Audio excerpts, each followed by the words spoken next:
എനിക്കൊരു സാധനം വേണമെന്ന് പറഞ്ഞിട്ടല്ലേ ഇവിടെ മിന്നൽ. എനിക്കൊരു സാധനം വേണമെന്ന് പറഞ്ഞിട്ടല്ലേ ഇവിടെ മിന്നൽ. നീ ഒരു പോക്കുമായിട്ട് പിന്നെ കണ്ടില്ലല്ലേ. ഇനി എന്താ ഇങ്ങോട്ട് വരുന്നത്? വന്നാലും അവിടെ ആ ആളുണ്ടല്ലോ, എറണാകുളത്തുണ്ടെങ്കിൽ എറണാകുളത്ത് വാ. പാലക്കാട് നിന്നാണ് വിളിക്കുന്നത്. പാലക്കാടോ? ഈ 6 പ്രാവശ്യമൊക്കെ വിളിക്കുന്ന പറയാം. നമ്മളൊരു മീറ്റിംഗ് ഇരിക്കുമല്ലേ. ഞാനൊരു അത്യാവശ്യ കാര്യം പറയാൻ വേണ്ടി വിളിക്കണം. ഒന്നാമത് പാലക്കാട്ടിന്ന് ഈ കൊല്ലം MLA വിളിക്കേണ്ട ഒരു കാര്യമില്ല സാർ. ഞാനൊരു അത്യാവശ്യ കാര്യം പറയാം. ഞാൻ 10ാം കാര്യം പാലക്കാട് MLA അല്ലേ വിളിച്ച് പറയേണ്ടത്. ഞാൻ 10ാം ക്ലാസ്സിൽ പഠിക്കുന്ന ഒരു സ്റ്റുഡന്റ് ആണ്. മേലാൽ MLA അടുത്ത് സംസാരിക്കാതെ എന്നെ വിളിക്കരുത്. നമസ്കാരം. കഴിഞ്ഞ കുറച്ച് ദിവസമായി ഞാൻ മുകേഷ് എന്ന് പറഞ്ഞാൽ എല്ലാവർക്കും അറിയാം, നടൻ മുകേഷിൻ്റെ ചില സംഭാഷണങ്ങളാണ് പുറത്തുവിട്ടിട്ടുള്ളത്. അതിൻ്റെ മറുഭാഗത്ത് നമ്മുടെ കടകംപള്ളി സുരേന്ദ്രൻ്റെ വീട്ടിൽ പുലർച്ചയ്ക്ക് 6 മണിക്ക് എത്തണം എന്ന് പറഞ്ഞുകൊണ്ട് കടകംപള്ളി സുരേന്ദ്രൻ ഫോൺ സംഭാഷണം നടത്തിയിട്ടുള്ള അശ്വതിയാണ്.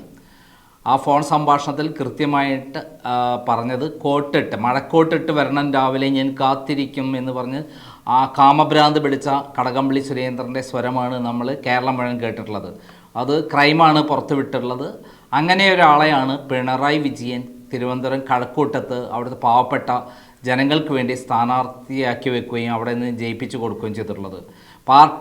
പാർട്ടിയിലെ അണികളോട് രാത്രി പകലാണെന്നും പകൽ രാത്രിയാണെന്നും പറഞ്ഞാൽ വിശ്വസിക്കുന്ന അണികൾ എന്ത് ചെയ്തു? കടകംപള്ളി സുരേന്ദ്രനെ പോലെ ഇത്ര മാന്യനായ വേറെ ആളില്ല എന്നുള്ളത് കൊണ്ട് എല്ലാവരും ജയിപ്പിച്ചു വിട്ടു. അതേ അശ്വതി തന്നെയാണ് ഇപ്പോൾ മുകേഷുമായി നടത്തിയ സംഭാഷണങ്ങളാണ് ഞാൻ പുറത്തുവിടുന്നത്. കാമഭ്രാന്ത് പിടിച്ച, നിയന്ത്രണം വിട്ട മുകേഷ് അശ്വതിയുമായി സംസാരിച്ച 3 ഫോൺ സംഭാഷണങ്ങൾ പുറത്തുവിട്ടപ്പോൾ തന്നെ ലക്ഷക്കണക്കിന് ആളുകളാണ് അത് കണ്ടിട്ടുള്ളത്.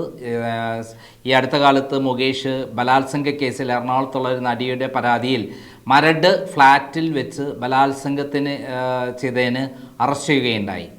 ഈ മുകേഷ് 4ാമത്തെ ഫോൺ സംഭാഷണത്തിൽ ഞാൻ പുറത്തുവിട്ടിട്ടുള്ളത് അതിൽ കൃത്യമായി പറയുന്നുണ്ട്, എനിക്ക് കോവിഡ് സമയത്ത് ട്രെയിനൊന്നും ഓടുന്നില്ല, എന്നാൽ നീ എറണാകുളത്തേക്ക് വരുമോ?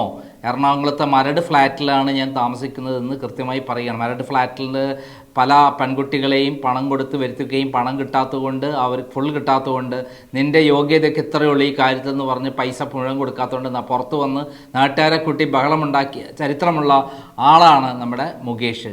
അങ്ങനെയുള്ള മുകേഷ് മറ്റുള്ളവരോട് സംസാരിക്കുന്നത് എങ്ങനെയാണ്? പാലക്കാട് നിന്നാണ് വിളിക്കുന്നത്. പാലക്കാടോ? ഈ 6 പ്രാവശ്യമൊക്കെ വിളിക്കുന്ന പറയാം. നമ്മളൊരു മീറ്റിംഗ് ഇരിക്കുമല്ലേ. ഞാനൊരു അത്യാവശ്യ കാര്യം പറയാൻ വേണ്ടി വിളിക്കണം. ഒന്നാമത് പാലക്കാട്ടിന്ന് ഈ കൊല്ലം MLA വിളിക്കേണ്ട ഒരു കാര്യമില്ല സാർ. ഞാനൊരു അത്യാവശ്യ കാര്യം പറയാം. ഞാൻ 10ാം കാര്യം പാലക്കാട് MLA അല്ലേ വിളിച്ച് പറയേണ്ടത്. ഞാൻ 10ാം ക്ലാസ്സിൽ പഠിക്കുന്ന ഒരു സ്റ്റുഡന്റ് ആണ്. അതെ, സ്റ്റുഡന്റ് ആണെങ്കിൽ എന്താണെങ്കിലും പാലക്കാട് MLA എന്ന് പറഞ്ഞ ഒരാള് ജീവനോടെ ഇല്ലേ സാർ? എനിക്ക് സാറ് നമ്പർ ഒരു കൂട്ടുകാരൻ തന്നപ്പോ ഞാൻ വിളിച്ചു നോക്കി. അവന്റെ ചെവുക്കുറ്റി നോക്കി അടിക്കണം. സ്വന്തം പാർട്ടി, സ്വന്തം മണ്ഡലത്തിലുള്ള MLAയുടെ നമ്പർ തരാതെ വേറെ ഏതോ രാജ്യത്തുള്ള വേറെ ഏതോ ജില്ലയിലുള്ള MLAയുടെ നമ്പർ തന്നിട്ട് അവൻ എന്താ പറഞ്ഞത്? അവൻ അല്ല, ഒന്ന് വിളിച്ചു നോക്കാൻ പറഞ്ഞു. ഞാനൊരു ഓക്കെ സാർ. ഇയാൾ MLA വിളിച്ചോ? സ്വന്തം MLA വിളിച്ചിട്ട് അത് അയാൾ എന്ത് പറയുന്നു, ഇങ്ങനെ പറയുന്നു എന്ന് പറഞ്ഞിട്ട് വേണം എന്നെ വിളിക്കാം. ഇത് സ്വന്തം MLA ഏതോ പിന്നെ വേറെ അടുത്തൻ ജയിപ്പിച്ച് വിട്ട് അയാൾ മരിച്ചു പോയെന്ന് പറഞ്ഞിട്ടാണല്ലോ നിങ്ങൾ എന്നെ വിളിക്കുന്നത്. 6 പ്രാവശ്യം ഞാനിവിടെ ഒരു വലിയ ഇമ്പോർട്ടന്റ് ആയിട്ടുള്ള ഒരു മീറ്റിംഗ് ഇരിക്കുമല്ലേ. 1 പ്രാവശ്യം വിളിച്ച്, 2 പ്രാവശ്യം വിളിച്ച്, 6 പ്രാവശ്യം വിളിച്ചിട്ട് ആൾക്കാരെല്ലാരും എന്നെ നോക്കി ചിരിക്കുകയാണല്ലോ. എന്താ പിള്ളേര് കളിയാണോ ഇത്? Sorry sir. സോറി എന്നല്ല, ഇത് വിളക്കില് ഒരാളെ ശല്യപ്പെടുത്തുക. സ്വന്തം MLA എവിടെ കിടക്കുമ്പോൾ അയാളെ വിളിക്കാതെ അയാളെ വെറും ഡൂക്കിലിയായിട്ട് ബഫൂണാക്കിയിട്ട് വേറെ നാട്ടിലുള്ള MLA വിളിക്കുക. തെറ്റല്ലേ അത്? സോറി സാർ, അറിയാതെ പറ്റിപ്പോയി. നിങ്ങളുടെ MLA ആരാന്നറിയാവോ? ഇല്ല. സ്വന്തം MLA ആരാന്ന് അറിഞ്ഞൂടാ? 10ാം ക്ലാസ്സിൽ പഠിക്കുന്നത്. നിനക്ക് എന്റെ മുമ്പിലുണ്ടായിരുന്ന നിനക്ക് ചൂരിൽ വെച്ച് തന്നെ അടിച്ചതായിരുന്നു. സ്വന്തം MLA ആരാന്ന് അറിഞ്ഞൂടാ? പാലക്കാട് എവിടാ നിന്റെ വീട്? പാലക്കാട് ഒറ്റപ്പാലം. ഒറ്റപ്പാലത്തെ MLA എന്ന് അറിഞ്ഞൂടാ? ആദ്യം MLA കണ്ടുപിടിക്കുക കേട്ടോ. MLA കണ്ടുപിടിച്ചിട്ട് MLA അടുത്ത് പോയി സംസാരിക്കും. മേലാൽ MLA അടുത്ത് സംസാരിക്കാതെ എന്നെ വിളിക്കരുത്. ഓക്കെ. ഒരു പാവം കുട്ടി വലിയ പ്രതീക്ഷയോടുകൂടി സിനിമയിലെ കണ്ട് വലിയ എന്തോ മഹാനാണ്, ദൈവദൂതനാണ്, അല്ലെങ്കിൽ പലർക്കും പ്രയോജനം ചെയ്യുന്ന ആളെന്നൊക്കെ ഗീർവാണം നമ്മളെ പല ചാനലുകളിലും പല പരിപാടികളിലും അവതരിപ്പിച്ചിട്ടുള്ള മുകേഷ് എല്ലാം സൊസൈറ്റിക്ക് വേണ്ടി സംസാരിക്കുന്ന ആളാണ്, നന്മയ്ക്ക് വേണ്ടി, പാവപ്പെട്ടവർക്ക് വേണ്ടി. അങ്ങനെ അത് വിശ്വസിച്ച് ഒരു കുട്ടി മുകേഷ് എന്തോ ദൈവമാണെന്ന് കരുതി ഫോൺ ചെയ്തു. ആ കുട്ടിയുടെ പ്രശ്നം പറയാനാണ് ഇപ്പോൾ വിളിച്ചത്. അപ്പോൾ പറഞ്ഞ മറുപടി നമ്മളെല്ലാം കേട്ടതാണ്. ഒന്നുകൂടി കേട്ടു നോക്കൂ. ഓഫീസിലാണോ? ഇന്ന് വർക്കാണല്ലേ? നീ ഒരു പോക്കുമായിട്ട് പിന്നെ കണ്ടില്ലല്ലേ? മുകേഷേട്ട എവിടെയാണ്? ഞാനിങ്ങനെ ഇപ്പൊ കൊല്ലത്താണ്, തിരുവനന്തപുരത്താ.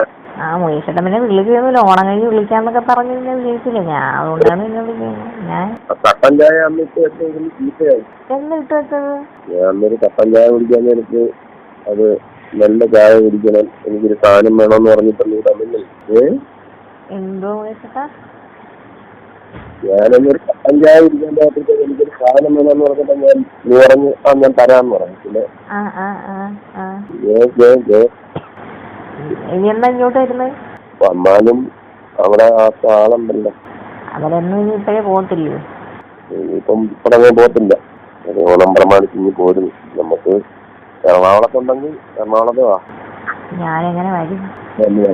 ഓണത്തൊക്കെ വരാന് വണ്ടിയൊന്നും ഇല്ലല്ലോ.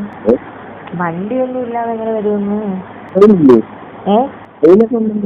ട്രെയിനുണ്ടോ? ട്രെയിനൊക്കെ ഓടി തുടങ്ങിയോ? കേട്ടില്ല. അന്വേഷിക്കാം. ആ ട്രെയിനൊക്കെ ഉണ്ടെങ്കിൽ കുഴപ്പമില്ല. ട്രെയിനൊക്കെ ഓടി തുടങ്ങിയിട്ടുണ്ടെങ്കിൽ കുഴപ്പമില്ല. ട്രെയിനൊന്നും ഇല്ലെന്നാണ് എൻ്റെ ഒരു അറിവ്. അതിനെപ്പറ്റി ഞാൻ അന്വേഷിക്കാം കേട്ടോ. അങ്ങനെയാണെങ്കിൽ മുകേഷേട്ടൻ തിരക്കിയിട്ടൊന്ന് പറഞ്ഞാൽ വരാം. അങ്ങനെയാണെങ്കിൽ എപ്പോഴാന്ന് വെച്ചാൽ മുകേഷേട്ടൻ്റെ സമയത്തിനനുസരിച്ച് പറഞ്ഞാൽ മതി.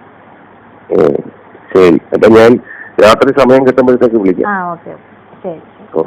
കേട്ടല്ലോ. അതായത് മുകേഷ് എന്ന് പറയുന്ന നടൻ്റെ യഥാർത്ഥ രൂപമാണ് ഞാൻ പറഞ്ഞിട്ടുള്ളത്. ഒരു ഭാഗത്ത് പെണ്ണിന് വേണ്ടി ഏതറ്റം വരെയും കാൽക്കൽ വീണ് യാചിക്കുന്ന മുകേഷ്, ഇപ്പുറത്ത് നാട്ടിലുള്ള ആളുകളോട് ഒരു ചെറിയൊരു ഫോൺ വന്നാൽ പോലും ഒരു ചെറിയ കുട്ടികളോട് നമ്മൾ എങ്ങനെ ചെയ്യാം, അവരെന്താ പറയുന്നത് കേട്ട് സാരല്ല മോനെ എന്നൊക്കെ പറഞ്ഞ് ഞാൻ എന്താണോ വേണ്ടത് ചെയ്യാം. അവിടുത്തെ MLA ഞാൻ വിളിച്ച് പറയാം, മോന് ബന്ധമില്ലാത്തത് കൊണ്ടല്ലേ ഞാൻ വിളിച്ച് പറഞ്ഞ് വേണ്ടത് ചെയ്തു തരാട്ടോ, ഈ ചെയ്ത് കഴിഞ്ഞിട്ട് ഞാൻ വിളിക്കട്ടോ എന്ന് ആശ്വസിപ്പിക്കേണ്ട മുകേഷ് ആ കുട്ടിയോട് തട്ടിക്കേറുന്ന സമീപനം കണ്ടില്ലേ?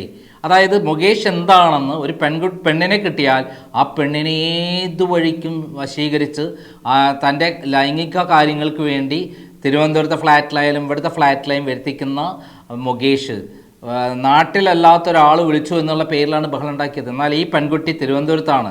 അശ്വതി എന്ന് പറയുന്ന പെൺകുട്ടി തിരുവനന്തപുരത്താണ്. ആ തിരുവനന്തപുരത്തുള്ള പെൺകുട്ടിയെ മുകേഷ് വിളിക്കുന്നത് എങ്ങോട്ടാണ്? എറണാകുളത്തേക്കാണ്. അപ്പോൾ അതിനൊന്നും തടസ്സമില്ല. എന്നാൽ ഇപ്പുറത്ത് ഒരു പാവം കുട്ടി വലിയ പ്രതീക്ഷയോടുകൂടി വിളിക്കുകയാണ്. ആരെ? മുകേഷിനെ. എന്തോ ദൈവത്തെ വിളിക്കുന്ന മാതിരിയാണ് വിളിക്കുന്നത്. ഒരു പ്രശ്നം പറയാം, ആ കുട്ടിയോട് അധിക്ഷേപം നടത്തുന്നത് കാണുന്നില്ലേ? എന്തൊരു പരമതണ്ടി ചെറ്റയുമാണ് ഈ മുകേഷ് എന്ന് പറയുന്നത്. അലപ്പുറം പറയേണ്ട ആവശ്യമുണ്ടോ? ഇങ്ങനെയുള്ള ആളുകളെയാണ് കേരളത്തിൽ സ്ഥാനാർത്ഥി MLA-മാരായി വിജയിപ്പിച്ചിട്ടുള്ളത്. ഇവരെങ്ങനെ നാട് നന്നാക്കും? നാട്ടിലെ ജനങ്ങളോടാണോ താല്പര്യം? ഏതെങ്കിലും പെണ്ണിനെ കണ്ടാൽ, സാരിത്തുമ്പ് കണ്ടാൽ അവരെ കൊണ്ടുപോയി ഇതുപോലെ കാമഭ്രാന്ത് കാണിക്കുന്ന വൃത്തികെട്ടവന്മാരെയാണോ പാർട്ടിക്ക് വേണ്ടത്? എന്നാൽ കാലം മാറി, കോലം മാറി. മാർക്സിസ്റ്റ് പാർട്ടി എന്ന് പറയുന്നത് ഇതാണ്. അതിലെ നേതാക്കന്മാർ എന്ന് പറയുന്ന ആൾക്കാരുടെ യഥാർത്ഥ സ്വരൂപമാണ് ഇവിടെ കടകംപള്ളി സുരേന്ദ്രനിലൂടെയും അതേപോലെ മുകേഷിനിലൂടെയും നമ്മൾ കണ്ടുകൊണ്ടിരിക്കുന്നത്. ഈ പറയുന്ന ആൾ അറസ്റ്റിലാവേണ്ട ആളെ അറസ്റ്റിലായി ബലാത്സംഗ കേസിൽ.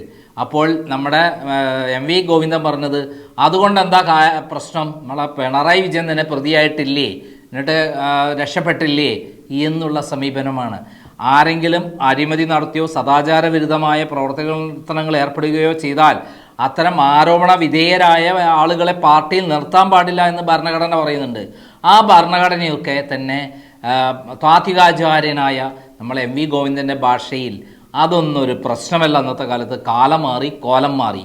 മുമ്പ് പുഷ്പൻ പോലുള്ള ആളുകൾ വെടിയേറ്റ് ശരശയ്യയിലായി.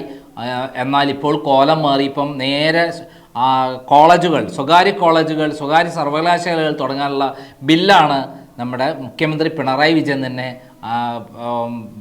ഭേദഗതി നടത്തി അവതരിപ്പിച്ചിട്ടുള്ളത് കേരളത്തിൽ. പിന്നെ എന്താണ് നയം? ഇവർക്ക് നയമില്ല.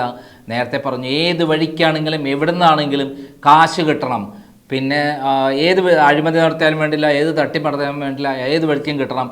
മദ്യത്തിൻ്റെ നമ്മൾക്കറിയാം ബ്രൂവറി തുടങ്ങുന്നത് പാലക്കാട് വെള്ളമില്ലാത്ത സ്ഥലത്ത് വെള്ളം അവിടെ തുടങ്ങാൻ പോകുന്ന ബ്രൂവറിയുടെ അഴിമതി കഥകൾ കേട്ടാൽ നാണിച്ചു പോകും.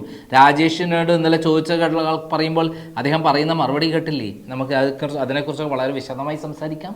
ഇപ്പോൾ മുകേഷ് എന്ന ചെറ്റയായ പരമതെണ്ടിയായ പരമനാറിയായ, പിണറായി വിജയൻ്റെ ഭാഷയിൽ പരമനാറി എന്ന് പറഞ്ഞാൽ അവിടുത്തെ MP-യെ കുറിച്ചിട്ടാണ് പറഞ്ഞിട്ടുള്ളത്.